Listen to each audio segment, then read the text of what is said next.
Wasikia kama mkubwa. Boda. Hakika boda mwanangu. Okay, sawa, sikia mwanangu. Unatapata kidasiti. Simeniambia. Mbele ukikata kona pale kwa mzee Haruna hapa hivi. Wale wanafuga na njiwa pale. Unatapata?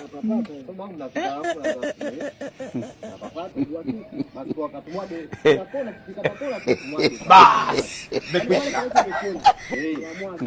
Unamwaga kwenye kona tunatumwaga kwa mzee Haruna. Baba unapita acha wewe usigombe wewe. Acha.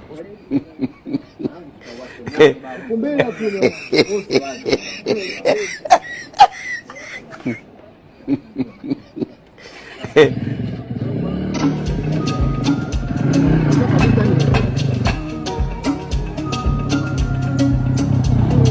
A few moments later.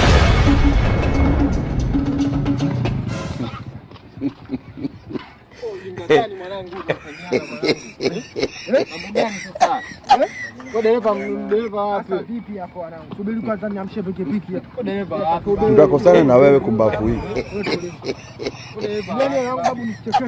Unacheketaje wangu shatuangusha afu ndo hapa ndo kwa mzee Haruna. Subiri, yeye msemaje? Kwa mwanangu swali. Ngoja kwanza ngoja. Yeye msemaje? Bana mimi niwauliza. Jebo. Niwauliza. Mkanambia mnataka tukifika mbele. Unajua unaniona kama matako yako. Mwage au mimi ndo sijielewa. Nijichetua Hamna kilitimama. Ninashindwa kuelewa. Mimi nikimbia wala. Kia. Hapa ndo kwa mzee Haruna. Jeni langu. Hapa ndo kwa mzee Haruna hapa. Mbona unasema?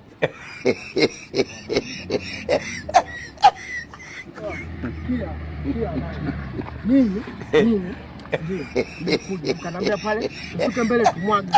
Mmemwagwa mjamwagwa. Mama yangu. Kumbe huyu ana akili timamu. Mmemwagwa mjamwagwa. Wewe una akili timamu. Nilikuwa nataka nifanye nini? Makosa. Nikwambia kwenye kona ukikatisha hapa ndo kwa mzee Haruna hapa mzee.